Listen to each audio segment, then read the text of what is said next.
The Conservatives are now a byword for arrogant, shambolic incompetence. The depths of Tory economic ineptitude have been truly astounding, and a biased mainstream media has simply allowed them to get away with it. And let's face it, the appointment of a former Tory Chancellor and senior politician of a governing party, George Osborne, as editor of the London Evening Standard isn't exactly going to help the situation. Why not just hand the job over to Theresa May and have done with it? If the fundamental job of the free press, and I use the term loosely, is to hold the government to account, how the hell is that going to happen if we allow a senior Tory politician to be put at the helm? How can we hold the government to account over Brexit when it has the media in its pocket? It's totally unacceptable in any place and time, never mind the extraordinary period in history we find ourselves in today. That's why Labour must be allowed to take an active role in the Brexit negotiations. It can't be left to a government of bunglers and chancellors who are laughing at us all the way to their own bank accounts. It's a simple fact that the Tories have created more national debt than every Labour government in history.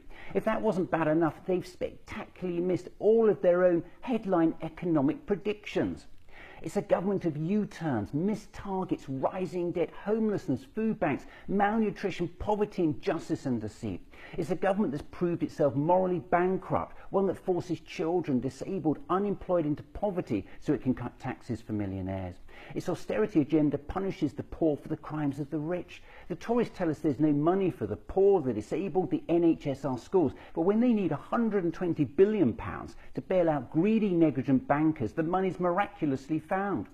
And a report from the National Audit Office last year found the Conservatives' benefit sanctions regime, which we all know has plunged claimants into hunger, depression and even death, actually cost the taxpayer £150 million a year more to run than it actually saves. You just can't make this stuff up. And it's just another example of Tory incompetence, negligence and neglect of the very people it's sworn to protect. Theresa May can't even be trusted to tell the truth on national television. Only this week she said her party had cooperated fully with the Electoral Commission in its investigation of the Tory election fraud allegations, something repeated by her predecessor David Cameron, when in fact the Electoral Commission had to repeatedly ask for disclosure of the relevant material it needed to conduct its investigation. The Commission even had to apply to the High Court for an order that would grant it access to the Tory party's records. An Electoral Commission witness said at the time the investigation had been delayed and hindered by the failure of the Conservative Party to provide complete and timely disclosure to allegations which went to the very heart of our democracy.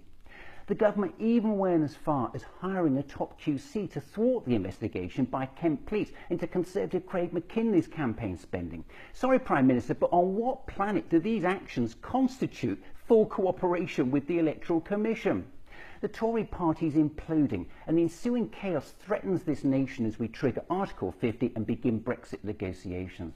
Labour must be given a seat at the table if this country is to be saved from this incompetent government.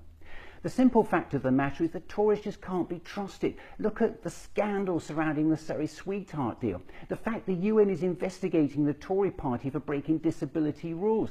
32 police forces are investigating the Tories for election fraud. We could shortly see Tory MPs prosecuted and thrown in jail. By-elections could be triggered across the country. Theresa May could even lose her Commons majority.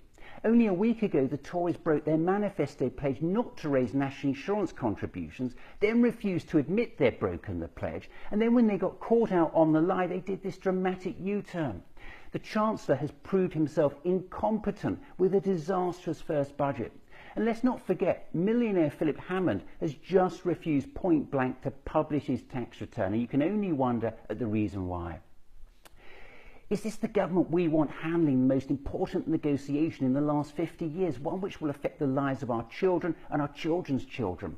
We simply cannot allow this chaotic, incompetent and imploding government to handle a negotiation as complex as Brexit on its own. Remember, this isn't just an administered Brexit. That would be vastly complex in itself. We also have a legal Brexit. Britain has nearly half a century of EU and UK law to sort out. The complexity and scale of that alone is almost beyond comprehension. And that's before we even get to a trade Brexit. Only this week, David Davis, the Brexit Secretary, stunned MPs by admitting the government had done no economic assessment of the UK crashing out of the EU without a deal. With no plan and a complex negotiation ahead, this chaotic approach is going to be disastrous for the UK. The Tories are putting the party's interest before the national interest. It's an approach that will see us crash out of the single market, forcing us onto WTO terms. The government says it wants to be a leading advocate of free trade while pulling Britain out of the biggest free trade area in the world. It's illogical, it makes no sense. But could we really expect anything more from a chaotic and incompetent government? Over the past 6 years, the Tories have increased inequality, crippled public services and left the majority of families worse off. If we leave Brexit to the Tories, they will make a disaster of it. Ordinary people deserve a government that ensures that opportunities, prosperity and growth are shared equally, no matter what your background. That's Labour's ambition, not the Tories, and that's why Labour must be given a seat at the Brexit negotiating table for all our sakes.